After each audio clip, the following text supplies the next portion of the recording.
Bonjour à tous pour ce nouveau rendez-vous, webinaire, cette fois-ci sur le thème de l'immobilier, donc l'investissement en immobilier. Certains d'entre vous me connaissent, mais je vais me représenter et après je laisserai Sophie se représenter pour ce webinaire que nous allons consacrer effectivement à l'immobilier avec des aspects juridiques, une grosse partie sur les questions fiscales parce que c'est quand même ce qui nous intéresse. Alors, me concernant, Jacques Desplanes, donc directeur du service patrimoine et fiscaliste, et puis Sophie Desseigneaux. Alors, bonsoir à tous, donc Sophie Desseigneaux, je suis donc conseillère en gestion de patrimoine et j'ai intégré donc le CERF France depuis 1 an avec donc une formation juridique et une expérience également dans le domaine bancaire. Voilà, banque privée. Banque privée. Merci beaucoup Sophie. Donc c'est parti pour cette présentation. Donc avant d'entamer le type d'investissement et la fiscalité qui va avec, il nous semblait important de représenter un petit peu les fondamentaux des investissements de façon globale afin de s'assurer que certaines choses soient assurées avant de faire d'autres investissements. Je vous passe la parole et la zapette. Tout à fait, Jacques. Donc, avant de commencer effectivement la partie fiscale, il nous est apparu important de rappeler les principes en fait fondamentaux de toute stratégie donc patrimoniale. On a voulu donc représenter ces principes fondamentaux qui sont un peu finalement des principes de bon sens à travers donc une pyramide, la pyramide du développement patrimonial.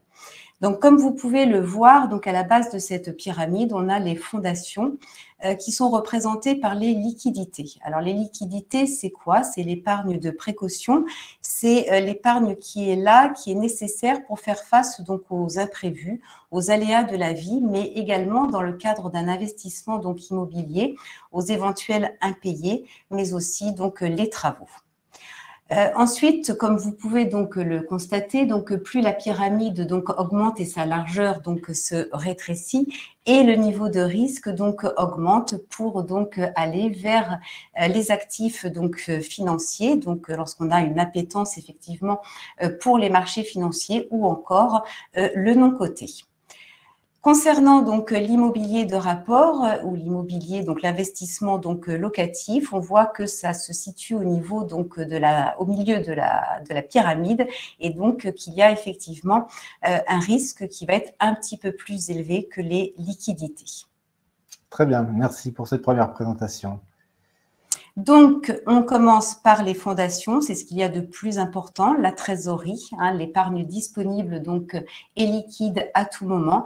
Et ensuite, on commence à prendre donc date pour le reste en fonction de ses objectifs et de sa situation personnelle. Alors, une fois effectivement que vous avez donc respecté ces principes fondamentaux, que vous êtes à peu près donc au milieu de la pyramide, vous souhaitez donc investir dans l'immobilier, de nombreuses questions vont se poser. Tout d'abord, le mode de détention. Est-ce que j'achète en direct ou bien est-ce que j'achète au sein d'une société civile, donc typiquement au sein d'une SCI ou SCGP? Ensuite, va se poser également la question de la typologie du bien. Est-ce que j'achète un pavillon? Est-ce que j'achète un appartement? Est-ce que j'achète dans le neuf? Est-ce que j'achète dans l'ancien? Et puis aussi, est-ce que je souhaite louer nu ou bien est-ce que je souhaite louer en meublé? On a également d'autres types d'investissements dans l'immobilier puisqu'on peut se porter acquéreur de la nue propriété. En général, on fait ça lorsque l'on n'attend pas des revenus immédiats de son investissement. Rappelez-nous un petit peu les grands principes nue propriété, usufruit. Alors, le fait donc d'acheter la nue propriété, ça veut dire que l'on n'est pas encore usufruitier. On va le devenir au terme des 14 ans en général.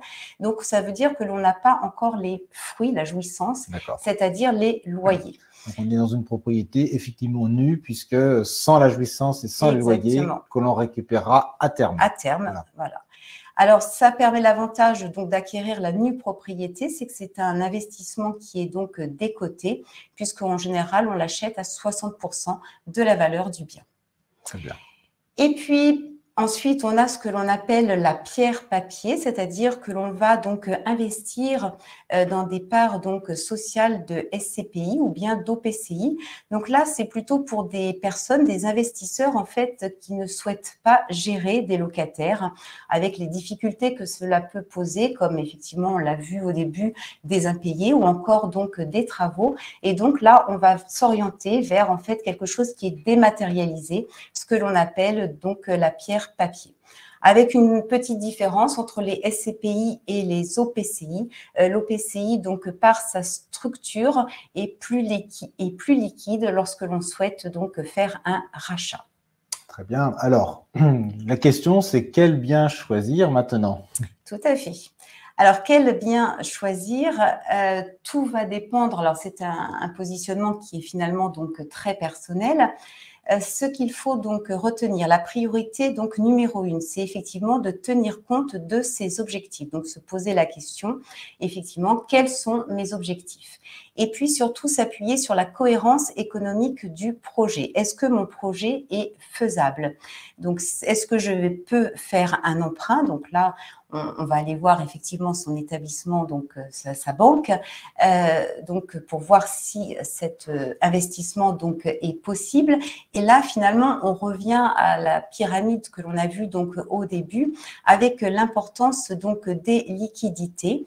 C'est un élément qui est regardé en général par les établissements bancaires, puisque ces liquidités permettent de faire face justement aux impayés ou bien aux travaux.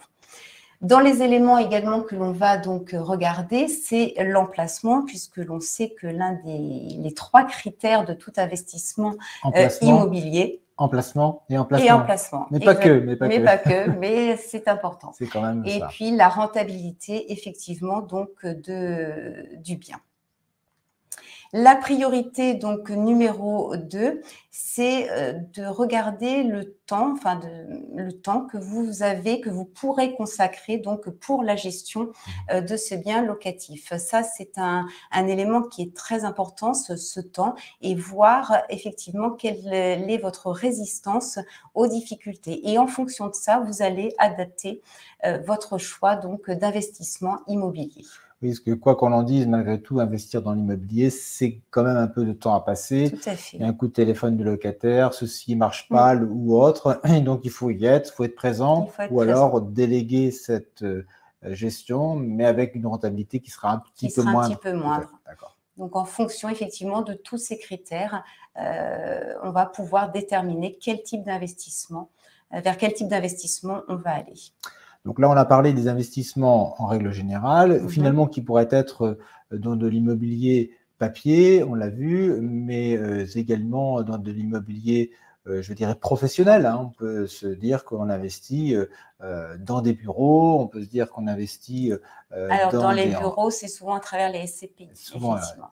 Ou alors dans une zone industrielle. Ou dans une zone industrielle. Mais souvent, on a quand même une grosse partie qui est liée à de l'habitation. Et donc, si on en arrive à l'habitation, on a cette fameuse question, location, je dirais, meublée ou nue. Tout à fait. Donc, une fois qu'on a choisi effectivement donc, son bien, on va se poser donc la question de la fiscalité. On a 2 types de fiscalité, donc en fonction des locations. Donc, on a d'une part la location donc nue et d'autre part la location donc meublée. Alors, pour être donc en location donc meublée, il faut pouvoir répondre donc à certains critères afin que le locataire puisse trouver donc un confort, c'est-à-dire qu'il faudra mettre à disposition du locataire une table, des chaises, des ustensiles de cuisine, une literie, des volets ou bien, par exemple, des rideaux occultants. Mais je pense qu'il y a une liste précise d'ailleurs qui a été un décret de 2015, me semble-t-il, avec une liste précise des éléments indispensables qu'il doit y avoir dans une location meublée. Alors ensuite, donc pour la location donc vide ou la location donc nue, vous allez donc souscrire un bail qui est de 3 ans et qui est renouvelable donc tacitement. Pour les revenus donc que vous allez percevoir d'une location nue, ce sont des revenus donc fonciers qui seront à déclarer donc dans la catégorie des revenus fonciers lorsque vous ferez donc votre déclaration de revenus donc en ce moment, puisqu'on est effectivement dans la période des déclarations de revenus. Alors pour la location meublée, c'est très différent parce que lorsque vous êtes donc vous louez en meublé, vous devenez un entrepreneur et les revenus que vous percevez de votre location ne sont pas des revenus fonciers, mais ce sont des revenus donc BIC. Donc ce sont des revenus qui seront à déclarer dans la catégorie BIC LMNP. Donc loueur en meublé non professionnel. Parce que vous êtes un entrepreneur, vous devez déclarer votre activité auprès du greffe du tribunal de commerce et puis également au centre des impôts. Très bien. Et puis chaque année, il y aura une déclaration fiscale un petit peu particulière et plus compliquée également que pour les locations nues. Très bien. Donc, on va reprendre ça dans le détail, et notamment par rapport à la fiscalité, parce qu'on va voir qu'il y a des régimes réels, des régimes micro et des simplicités, enfin une simplification d'un côté, une déclaration un peu plus complexe de l'autre. Un peu plus complexe, qui demande en général l'appui d'un comptable. Oui, c'est mieux. Il y a une inerce fiscale. Mais avec aussi, on va le voir, je dirais une imposition qui peut être assez intéressante. Juste, je fais une petite aparté pour dire que si vous avez des questions à poser, surtout n'hésitez pas. L'outil le permet. Alors, je me retourne vers mon écran de contrôle. En bas à droite, vous avez, je dirais, un petit onglet qui marque questions. Donc, si vous avez des questions à poser, n'hésitez pas, posez-les. Nous y répondrons en toute fin de présentation. Si nous n'avions pas le temps de répondre à toutes les questions, puisqu'on s'est donné un timing à ne pas dépasser afin de laisser à chacun la liberté de reprendre ses activités, nous y répondrons de toute façon ultérieurement. Nous avons les questions, nous y répondrons bien évidemment. Donc parfois, je vais tourner la tête, ce n'est pas pour me détourner de vous, c'est juste pour regarder s'il y a des questions ou pas qui sont posées. Ceci étant dit, revenons à la fiscalité et la première chose, c'est les questions de TVA. Alors, ça va être relativement simple à répondre à cette question finalement, parce que l'on fasse une location nue ou meublée, s'agissant d'une location d'habitation, je dis bien d'habitation, on ne récupère jamais la TVA.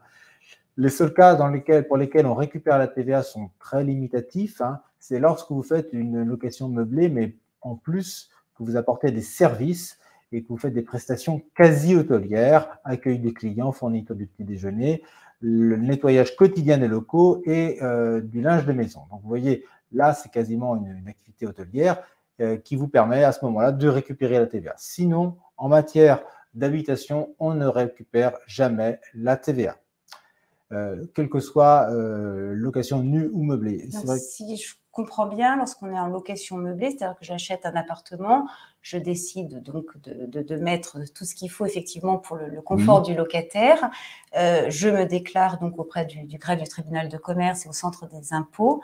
Je ne vais pas récupérer la TVA. Non, non, non. Et c'est vrai que c'est bien de le souligner parce que souvent il y a une confusion en se disant je fais une location meublée, je relève de la catégorie des bénéfices industriels et commerciaux. On me considère entre guillemets comme un entrepreneur, comme un professionnel. Alors comme un entrepreneur, oui, mais pas forcément un professionnel. Et en tout état de cause, la TVA a un régime complètement à part qui fait que soit vous respectez les critères que je vous indiquais tout à l'heure de prestations quasi hôtelières et vous récupérez la TVA, sinon on ne le récupère jamais. Ça, c'est pour l'habitation. Pour ce qui est des autres activités, notamment commerciales, si je loue des bureaux, si je loue effectivement un hangar ou des bâtiments industriels, je peux récupérer la TVA sur option à partir du moment où mon locataire est également soumis à la TVA. C'est une…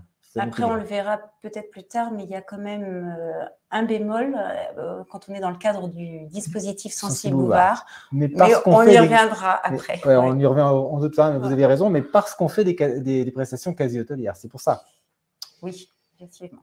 Alors, une fois ce premier focus fait sur la TVA, passons à la fiscalité et la déclaration qui en résulte. Alors, juste pour, premièrement, reprendre cette notion de loueur en meublé non professionnel et ou professionnel. vous entendez cet acronyme LMNP très très souvent. Pourquoi on parle de non professionnel, pourquoi on parle de professionnel? Eh bien, je vais vous l'expliquer. C'est en fonction d'un volume d'activité. On est considéré comme loueur en meublé professionnel à partir du moment où les recettes liées aux locations, location en meublé, les recettes dépassent 23 000 € et que ces recettes, par ailleurs, sont supérieures aux autres revenus professionnels. Est-ce que ces deux critères sont cumulatifs? Oui, oui, oui, c'est des critères cumulatifs. Vous avez raison, c'est à la fois plus de 23 000 € et à la fois, il faut que ça dépasse les autres revenus professionnels, traitement et salaires, bénéfices agricoles, bénéfices industriels et commerciaux, BNC. L'article 62, ce sont les gérants majoritaires de la société, bref, tout ce qui est activité professionnelle. À partir du moment où je dépasse ces deux critères, je suis professionnel. Nous ne parlerons pas ce soir de ces loueurs en meublé professionnels, c'est une particularité. Nous nous concentrons sur les loueurs en meublé non professionnels.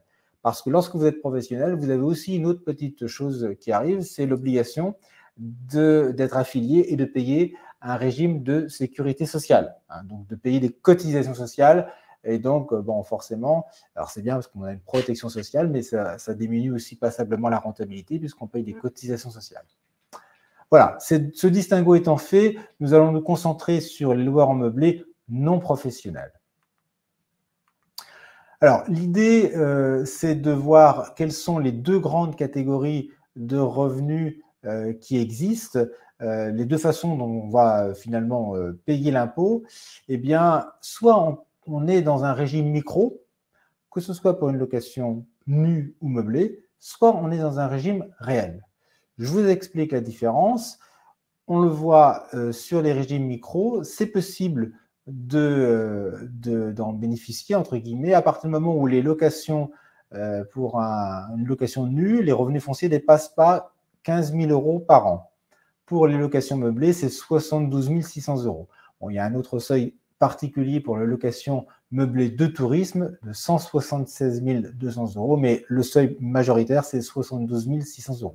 Si je suis dans une de ces catégories, que je ne dépasse pas ces seuils-là, à partir de ce moment, vous pouvez déclarer dans le régime micro. Le régime micro, c'est très simple.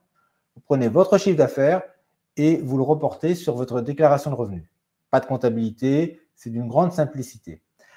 L'abattement, vous bénéficiez d'un abattement et cet abattement, on va y revenir tout à l'heure parce qu'on a fait un petit comparatif spécifique, cet abattement est censé couvrir toutes les charges finalement que vous avez à supporter en tant que loueur. Le régime réel, eh bien, lui, il s'applique de droit si je dépasse les seuils indiqués, mais il est possible aussi d'opter au régime réel dès le début, comme son nom l'indique. Là, vous déduisez toutes les charges réelles. Donc, même si mes loyers sont inférieurs à 15 000 €, je peux décider d'être en régime réel. Absolument, voilà. 15 000 € pour une location nue, je peux dire non, je ne prends pas le micro-foncier, comme on l'appelle, micro-foncier, mais je déclare mes revenus réels, au réel, dans la catégorie des revenus fonciers. C'est tout à fait ça. Alors, justement, la fiscalité au micro. Le mieux pour en parler, c'est tout simplement de comparer. Donc, nous avons pris une petite comparaison et vous allez voir, nous avons cette comparaison et ces montants-là, nous les avons repris pour les autres simulations que nous allons vous présenter ultérieurement. Partons d'une location de 500 € par mois, donc 6 000 € par an. Donc là, j'ai en tout début mes loyers, location nue, 6 000, location meublée, 6 000 également. Lorsque je suis dans un régime micro, j'ai un droit d'un abattement fixe de 30 % pour le micro-foncier. Ça veut dire que finalement, je vais payer un impôt sur 70 % de la somme des recettes. 4 200 €. Exactement, voilà, 4 200 € comme ça l'apparaît. Pour les loueurs meublés non professionnels, eh bien, mon abattement est de 50 %. Il peut même être de 71 % lorsque je suis en meublé de tourisme. Donc, comme vous l'avez souligné, d'un côté, on a un revenu imposable de 4 200 € et de l'autre côté, un revenu imposable de 3 000 €. Alors, Bien évidemment, ensuite, l'impôt est en fonction de la tranche d'imposition dans laquelle je me trouve. Dans notre exemple, nous sommes partis d'une tranche d'imposition à 11%, ce qui nous donne 462 € d'un côté, 330 de l'autre. Il faut bien évidemment rajouter les prélèvements sociaux. Les prélèvements sociaux, qui quand même aujourd'hui montent à 17,20. Hein, et ce qui nous fait 516 € de prélèvement d'un côté, 722 de l'autre. Et donc, le revenu net, roulement de tambour, d'un côté, vous avez un revenu net dans la catégorie des revenus fonciers de 4 816 € et de l'autre côté de 5 154 €. Donc, c'est vrai qu'à travers cet exemple, on peut penser que la location meublée est finalement plus rentable. Elle est un peu plus intéressante fiscalement. Alors là, on est vraiment dans le régime micro. Nous allons faire le même comparatif avec le réel. Donc, ça vous permettra d'avoir une bonne approche. Justement, passons à la fiscalité au réel. Donc, dans la fiscalité au réel, nous avons repris les mêmes et on recommence. Pour pouvoir comparer, c'est préférable de repartir des mêmes bases. Donc, quelles sont les charges déductibles, ce qu'on appelle les charges courantes, déductibles annuellement? Premièrement, l'impôt foncier. Dans les deux cas, elle est déductible. Les assurances, dans les deux cas, elles sont déductibles. Quand vous parlez des assurances, c'est assurance du bien. Hein, l'assurance du bien. Habitation. Absolument. Voilà. Les coûts d'un syndic, si je ne fais pas un syndic, c'est déductible également. Les frais administratifs et tout ce qui est travaux d'entretien ou d'amélioration. Donc, le travaux d'entretien, je change des radiateurs, je refais un coup de peinture, effectivement, etc. Tous ces travaux-là. Je refais une cuisine. Une cuisine, ce sont des travaux d'entretien et c'est déductible d'un côté comme de l'autre. La suite, ce sont les charges, entre guillemets, plus exceptionnelles, et en commençant par la première, qui est « j'ai acheté un bien, est-ce que je peux l'amortir ?» Comme vous le voyez, d'un côté, location nue, vous ne pouvez pas amortir le bien. De l'autre côté, location meublée, vous pouvez l'amortir. On va dire que la grosse différence, elle est bien ici, c'est que sur l'amortissement, puisqu'on est dans un régime de bénéfices industriels et commerciaux, et donc là, je peux amortir le bien. Les meubles, d'un côté, j'en ai pas, donc forcément, ce n'est pas déductible. De l'autre côté, j'en ai et c'est déductible. Donc, soit je les passe en charge, soit je les amortis en fonction de la valeur du meuble. Les travaux d'agrandissement, là encore, d'un côté, ils ne sont pas déductibles, alors que de l'autre, ils le sont.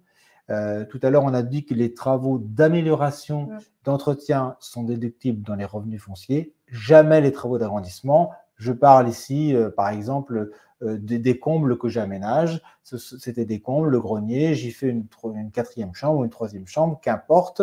Je transforme un lieu qui n'était pas utilisé en une chambre. D'un côté, c'est déductible, de l'autre, ce n'est pas déductible. D'accord ? Les frais d'acquisition, c'est pareil, c'est non déductible d'un côté, alors qu'en location meublée, je peux les déduire. Donc, ensuite, ces revenus sont soumis à l'impôt sur le revenu, d'un côté comme de l'autre, aux prélèvements sociaux d'un côté comme de l'autre. Là, on n'y échappe pas. Et ensuite, qu'est-ce qui se passe si j'ai un déficit? Effectivement, si j'ai plus de charges que de revenus. Eh bien, ce déficit, d'un côté, concernant les locations nues, le déficit foncier est reportable sur les autres revenus dans une limite de 10 700 € par an. Voilà. Et si j'ai un déficit qui dépasse 10 700 €, il est reportable pendant 6 ans sur les autres déficits fonciers. Lorsque l'on est dans un déficit donc BIC, un bénéfice industriel et commercial, donc un déficit BIC, là, eh bien, ma foi, c'est reportable, mais sur les bénéfices futurs. Voilà. Soit sur des bénéfices de même catégorie, parce que j'ai d'autres locations meublées en même temps, donc je l'impute dessus, soit je n'ai qu'une location meublée. À ce moment-là, ça viendra se déduire des autres revenus futurs. Donc, je ne pourrais pas l'imputer, par exemple, du salaire qui est déclaré. Absolument. Si j'ai un déficit BIC, il ne viendra pas en déduction. Non, de mes autres revenus. De mes autres revenus. De mes autres revenus. Alors qu'en revenu foncier, c'est déductible des autres revenus, quels que soient les autres revenus. Ça peut être des traitements et salaires, des BIC, effectivement.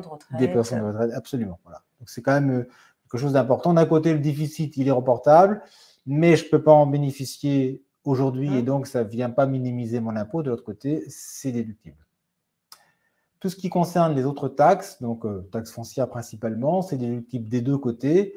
Concernant la contribution foncière des entreprises, c'est une taxe spécifique pour les activités commerciales. Forcément, revenu foncier, j'en ai pas, alors que j'en ai une en location meublée. Donc là, ça a été les grands principes. Et maintenant, on va passer au cas concret. On va passer au cas concret, effectivement. Donc, comme je le disais tout à l'heure, on prend les mêmes et on recommence. C'est plus facile pour comparer les choses d'avoir des chiffres comparables. Donc là, nous avons pris un exemple d'investissement de 120 000 euros avec un loyer de 500 euros par mois, ce qui nous fait 6 000 euros. Vous n'êtes pas comptable, mais vous calculez bien quand même. 6 000 euros, effectivement. Donc, les impôts fonciers, on l'a dit, sont déductibles, donc des deux côtés, bien évidemment. Les assurances déductibles des deux côtés. Les frais administratifs déductibles des deux côtés. Les travaux de peinture déductibles des deux côtés. Et pourquoi? Parce qu'il s'agit de travaux d'entretien. Exactement, d'entretien, d'amélioration. Donc là, c'est déductible également des revenus fonciers. Tout ce qui est l'immeuble, l'achat de l'immeuble, l'amortissement de l'immeuble, d'un côté, il n'est pas déductible, de l'autre côté, il l'est.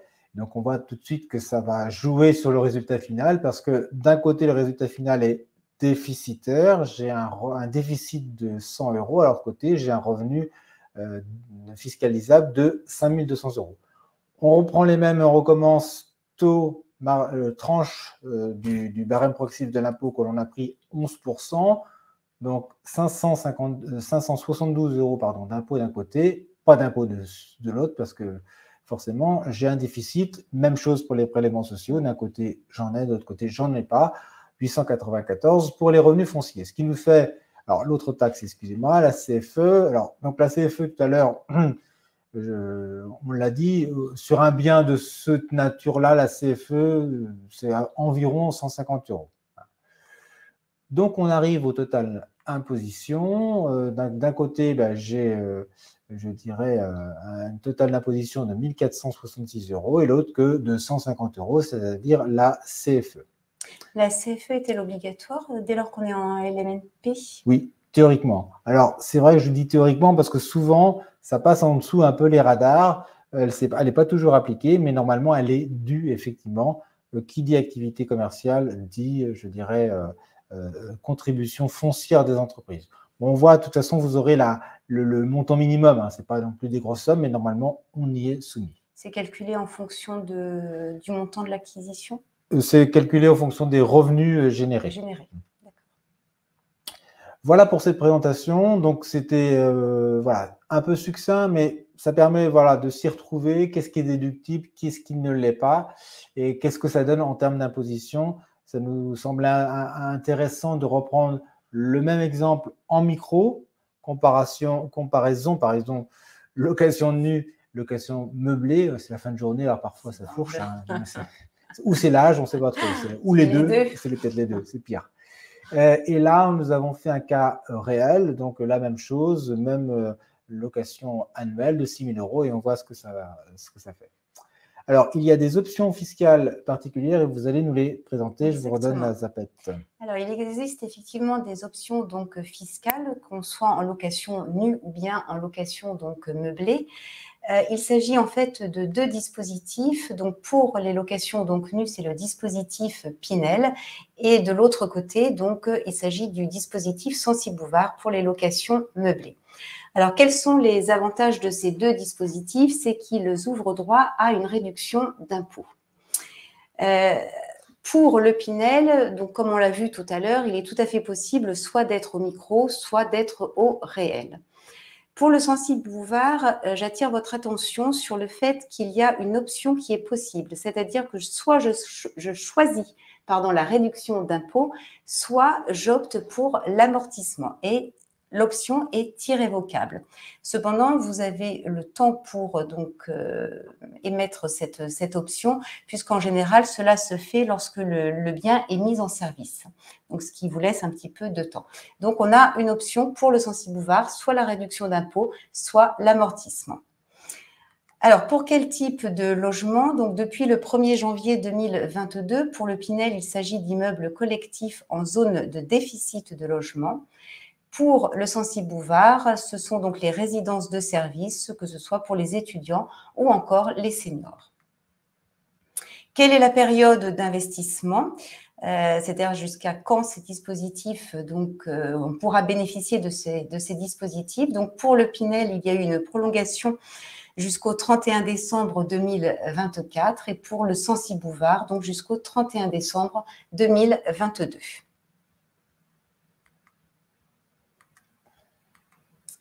Alors ensuite, on va voir les caractéristiques de ces deux dispositifs, donc Pinel et Censi-Bouvard. Alors, quelles sont les conditions? Tout d'abord, pour louer dans le cadre du Pinel, du dispositif Pinel, il y a des conditions de ressources du locataire, mais il y a également un plafonnement du loyer. L'engagement de location, on s'engage donc à louer pour 6 ans minimum, mais on peut louer jusqu'à 12 ans. D'accord. C'est en général 6, 9 ou 12 ans. Voilà, c'est renouvelable par 3 ans, je crois. Par 3 ans, c'est ça. Tout à fait. Quelle est la base? Donc, sur quelle base on va calculer en fait la réduction d'impôt? Donc, pour le Pinel, il s'agit du prix de revient plus les frais annexes. Et la réduction d'impôt est de 2% par an pour le Pinel et peut donc atteindre 21% si on fait un investissement jusqu'à 12 ans. D'accord. Alors, pour le Censi-Bouvard, on voit que c'est différent. Il n'y a pas de condition quant aux ressources du locataire ou bien quant au montant du loyer. On va prendre donc un engagement avec le prestataire de service qui est de 9 ans minimum. Le prix, la réduction d'impôt, donc si on a opté pour la réduction d'impôt, elle est calculée sur le prix d'achat et le montant de la réduction est de 11%. Alors, effectivement, lorsqu'on s'intéresse au dispositif Pinel ou au dispositif Censi-Bouvard, en général, c'est pour diminuer ce qu'on appelle la pression fiscale. Donc, ça veut dire que l'on va pour bénéficier de la réduction d'impôt, cela signifie donc que l'on est imposable. Si vous n'êtes pas imposable, donc le dispositif Pinel ne sert à rien et il est perdu. C'est un petit peu différent pour le Censi-Bouvard, enfin c'est même différent pour le Censi-Bouvard, c'est-à-dire que vous allez bien sûr vous orienter vers le dispositif Censi-Bouvard parce que vous êtes imposable, mais il peut arriver qu'une année, il y ait une baisse de revenus. Dans ce cas-là, vous n'allez pas perdre la réduction d'impôt, contrairement au Pinel. Cette réduction d'impôt pourra être reportée, et ce, pendant 6 ans. D'accord. Si elle n'est pas utilisée une année parce qu'il y a eu une baisse de revenus. C'est là où vous vouliez nous parler de TVA, non? Exactement. Dans le cadre justement du Censi-Bouvard, où bien souvent, on a donc un prix d'achat qui est hors taxe, plus TVA. Et cette TVA, peut être récupérée dans certains. Effectivement, dans ce cas-là, pourquoi finalement on peut récupérer la TVA? Parce que le locataire final n'est pas le particulier. La location se fait à une entreprise qui, elle, va ensuite louer une entreprise qui est assujettie à la TVA, ce qui fait que si on opte, eh bien, on peut effectivement récupérer la TVA dans ce cas très particulier du Censi-Bouvard. Qui est souvent, qui est un bail commercial. Très bien, merci. On passe aux plus-values. J'ai regardé pendant que vous présentiez les questions qui commencent à arriver, donc c'est très bien, nous y répondrons tout à l'heure. Alors, la question de la plus-value, eh bien, ça va être relativement simple. Le principe, vous vous en doutez, la plus-value, c'est le prix de vente, le prix de cession, moins le prix d'acquisition, combien j'ai acheté le bien. Et l'imposition se fait à un taux fixe de 19%. Voilà. Ce n'est pas soumis au barème progressif de l'impôt, mais c'est un taux fixe de 19% auquel je rajoute les sempiternels prélèvements sociaux. Donc, quand même, un prélèvement global de 36,20%. Et cet impôt est prélevé le jour quand on passe devant notaire? Exactement. Oui. C'est prélevé le jour de la vente. Le notaire fait office de percepteur et ne vous verse que le net. Alors, vous avez des abattements progressifs avec une exonération possible. Donc, pour l'impôt sur le revenu, lorsque vous détenez le bien depuis plus de 22 ans, avec des abattements qui commencent à partir de la 5e année. Et pour les prélèvements sociaux, la même chose, mais sauf que l'exonération est au bout de 30 ans. Et on va dire que les gros abattements, c'est à la fin, puisque au bout de 22 ans, j'ai encore 72% je dirais, de la CSG qui est due. Donc, vous voyez, c'est vraiment qu'à la fin où on a ces abattements importants sur les plus-values. Et ça, finalement, quel que soit le type de location, la location nue ou la location, je dirais, LMNP, voilà, en location meublée, la fiscalité est la même parce que finalement, vous êtes loueur meublé non professionnel. Donc, non professionnel, ça implique qu'on n'a pas de cotisation sociale, on a de la CSG, d'accord, mais pas de cotisation sociale. Et puis, par ailleurs, que l'on a le même régime d'imposition que celui des locations nues, c'est-à-dire le régime des plus-values des particuliers. Voilà. Donc, au final, c'est déjà pas mal parce qu'on sait qu'au final, on aura une fiscalité identique à la revente. Donc, ça permet de mesurer ou de comparer plus facilement les choses, puisque à la fin, ça se terminera de la même façon. Je vous repasse la zapette pour… Alors, on va fermer la parenthèse fiscale, on va dire. On a fini toute la présentation fiscale pour aborder un autre aspect qui est la protection du conjoint et de la famille, parce que qui dit investissement dit qu'est-ce qui se passe en cas de décès ou d'accident. Voilà. Tout à fait. Donc, effectivement, on a souhaité terminer cette présentation en vous parlant de la protection du conjoint et finalement, de façon plus générale, de la protection de la famille. Donc, lorsqu'on investit, effectivement, lorsqu'on a un projet d'investissement immobilier, c'est bien souvent un projet qui se fait à deux en vue d'avoir une aisance financière pour plus tard, en vue de la retraite. Mais il arrive que la disparition de l'un des deux chamboule la stratégie qui a été mise en place. Et donc, effectivement, chacun vous êtes-vous interrogé sur les conséquences du décès de l'un des investisseurs. Qu'est-ce qu'il se passe en cas de décès de l'un des investisseurs? Donc, c'est à ce moment-là que l'on va poser un diagnostic. Ce diagnostic est personnel. Il va dépendre effectivement de votre situation personnelle et elle peut être également évolutive dans le temps. En effet, cela va dépendre, ce diagnostic, de plusieurs critères, de plusieurs variables.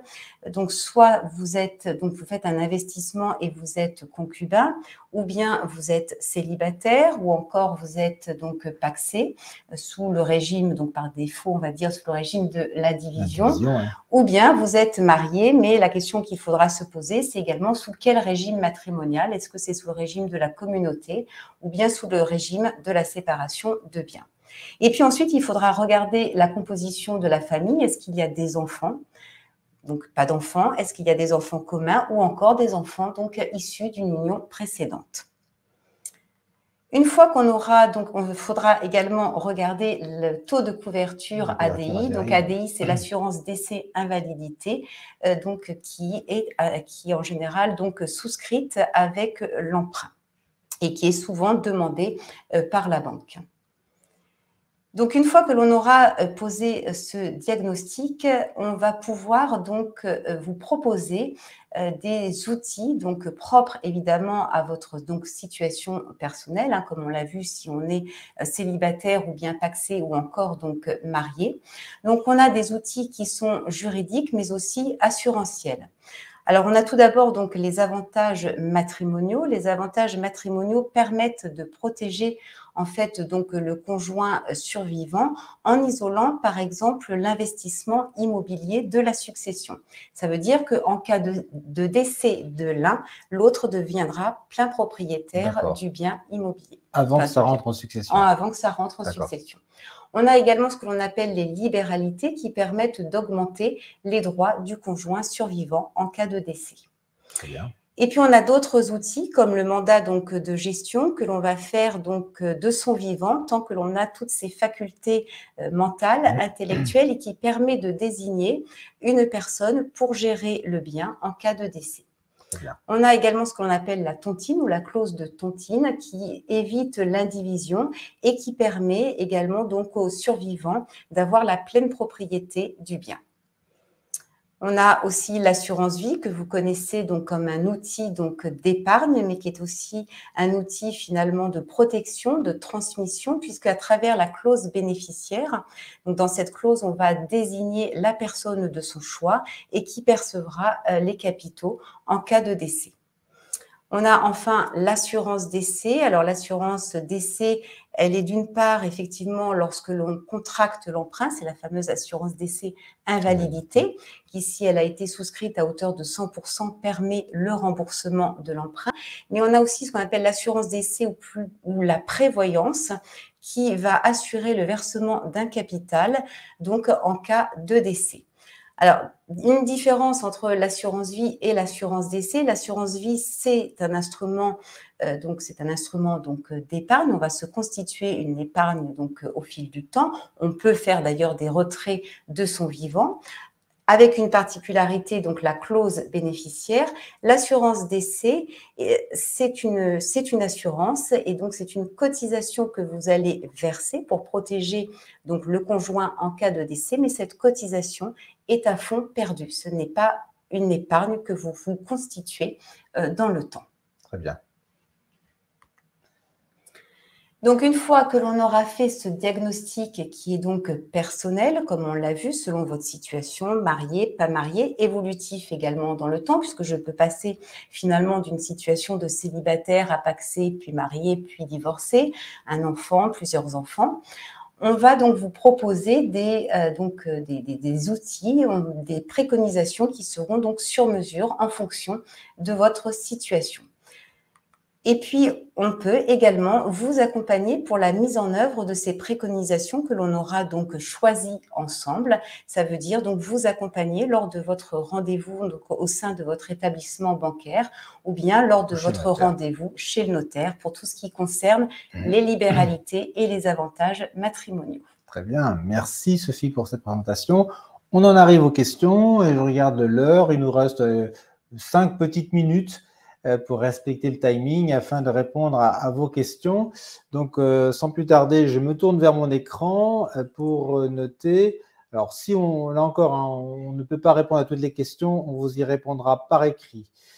J'ai Christy qui me dit « Quid de la plus-value en cas d'option de l'amortissement du bien ?» C'est ça tout l'avantage. Oui, ben voilà, c'est ça tout l'avantage. Et bien, effectivement, l'amortissement ne va pas engendrer finalement de déficit. En tout cas, on ne va pas repartir de la valeur nette comptable si c'est votre question. On partira de la valeur d'achat, effectivement. Donc voilà, ça c'est le premier avantage finalement de la location meublée, puisque comme vous l'avez vu, le calcul sur la plus-value se fait de la même façon. Guillaume qui me dit en LMNP, il y a-t-il un impact fiscal à la revente? Eh bien non, on vient de répondre effectivement à cette question, puisque là encore, on a la même fiscalité que pour le régime des particuliers. Alors, je continue. Anita qui me dit, les travaux d'amélioration comme la restauration de façade en location nue sont-ils déductibles? Par principe, oui, à partir du moment où on est sur des travaux d'entretien, parce que là c'est plutôt de l'entretien, je refais la façade, eh bien c'est bien, finalement je fais des travaux pour maintenir le bien dans l'état dans lequel il était à l'origine, donc c'est bien déductible, effectivement. C'est vrai que c'est toujours difficile de savoir ce qui est déductible, cette notion de travaux d'entretien et d'amélioration. Bien souvent, on fait des recherches parce qu'on ne sait pas toujours si finalement c'est déductible, dans quelle catégorie en fait. Enfin, en tout cas, vous avez raison de le souligner, il faut être vraiment assez vigilant et surtout que généralement, quand on fait les travaux, il peut y avoir un bout d'amélioration et puis un bout d'entretien et donc il faut faire la part des choses et se poser les questions peut-être en amont pour notamment obtenir des factures séparées des artisans afin de pouvoir bien distinguer les choses et bien déduire. Autre question de Christy qui me dit « Bonsoir, pourquoi les frais administratifs sont-ils plus élevés en LMNP meublé ?» Tout simplement parce qu'en LMNP, on l'a vu, vous devez, on va amortir le bien, mais vous devez avoir des… Mais un comptable, il y aura des frais de comptabilité. De comptabilité, effectivement, puisque un bilan. Oui, un bilan, tout à fait. Un il y a bilan une liasse fiscale, en fait, à produire au moment de la déclaration de revenus lorsqu'on est en régime réel, bien entendu. Alors que lorsqu'on est en régime foncier, alors micro on n'aurait pas cette déduction, mais là je suis parti d'un régime réel parce que notre comparatif était sur le réel. Donc forcément, d'un réel d'un côté, ça veut dire une comptabilité, alors que le revenu foncier, vous aurez à faire une déclaration des revenus fonciers, une 2044, comme on dit en langage technique comptable, qui sera reportée ensuite sur la 2042, c'est-à-dire votre déclaration de revenus de l'ensemble de vos revenus. Donc, je me trompe. Alors, Jean-Yves qui me dit « Les travaux d'entretien sont-ils obligatoirement effectués par un professionnel ou peut-on acheter les matériaux et effectuer les travaux nous-mêmes ?» Alors, si vous faites effectivement les travaux vous-même, vous ne pourrez déduire que les matériaux que vous avez achetés. Et il faudra bien garder les factures, les justificatifs, effectivement. Et quand vous achetez des matériaux, vous allez payer la TVA à 20%, alors que si vous passez par un professionnel, vous savez, quand vous faites intervenir un professionnel dans un immeuble qui a plus de 2 ans, la TVA est à 10%. Donc, c'est à voir, parfois, c'est aussi intéressant. Enfin, en tout cas, moi, je ne m'y risque pas parce que je ne suis pas du tout bricoleur, donc c'est facile de… Mais si vous êtes bricoleur, forcément, le coût global sera sans doute moins coûteux. Edouard qui me dit « Quelle durée d'amortissement courante pour un bien immobilier ?» Alors ça, il faut se tourner plutôt vers les comptables. Effectivement, on peut en 2 secondes en parler, mais donc d'abord, l'amortissement ne se fait pas, je prends l'immeuble, je l'amortis sur telle durée. On sera obligé de faire un amortissement par composant, ce qu'on appelle un amortissement par composant. Les murs s'amortissent sur une durée bien plus longue que les travaux de peinture, que le second œuvre. Le terrain n'est jamais amortissable, de toute façon. Le terrain n'est jamais amortissable. Généralement, on retient pour la valeur du terrain 10% de la valeur de l'immeuble. Hein, c'est des moyennes.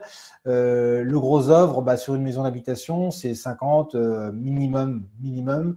On est sous 50 à 70 ans, la durée d'amortissement pour les murs.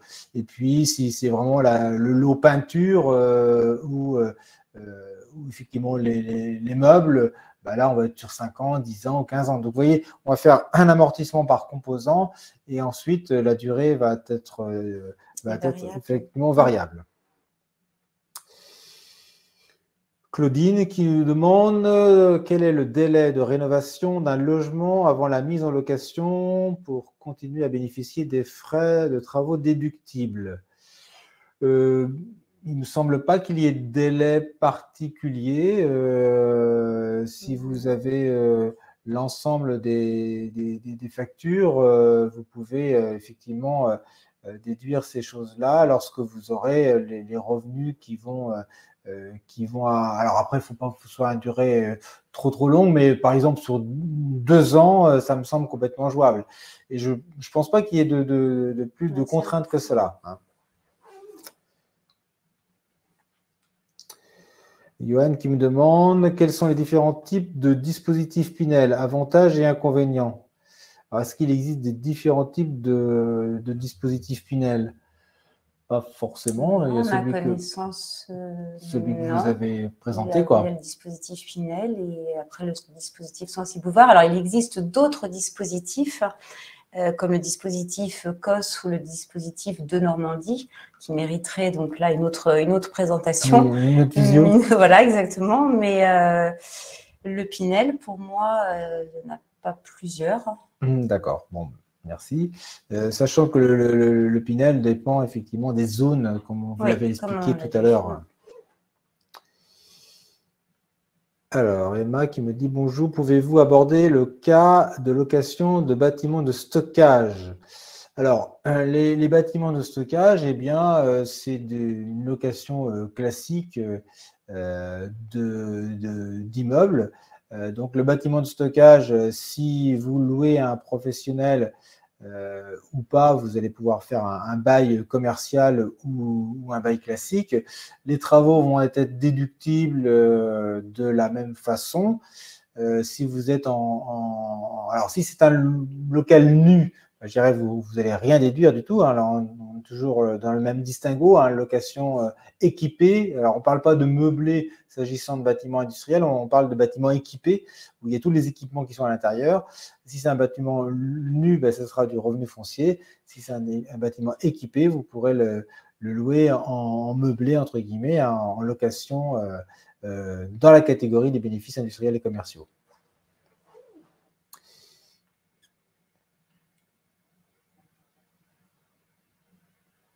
Alors, là oui, la question de savoir si la présentation que l'on vous a faite sera disponible, bien évidemment, vous allez recevoir dès la fin, c'est-à-dire dans 2 minutes, parce que là on va être obligé de clore, il est grand temps. Et s'il y a d'autres questions, nous y répondrons, c'est promis. Eh bien oui, la présentation va pouvoir être mise en ligne, donc vous allez pouvoir revisionner ce webinaire. Et bien évidemment, Sophie Desseigneaux et moi-même sommes à votre disposition pour des rendez-vous si vous avez des projets spécifiques et pour vous accompagner dans ces choix immobiliers. Merci beaucoup Sophie pour cette présentation et puis à bientôt pour un nouveau webinaire. Au revoir. Au revoir.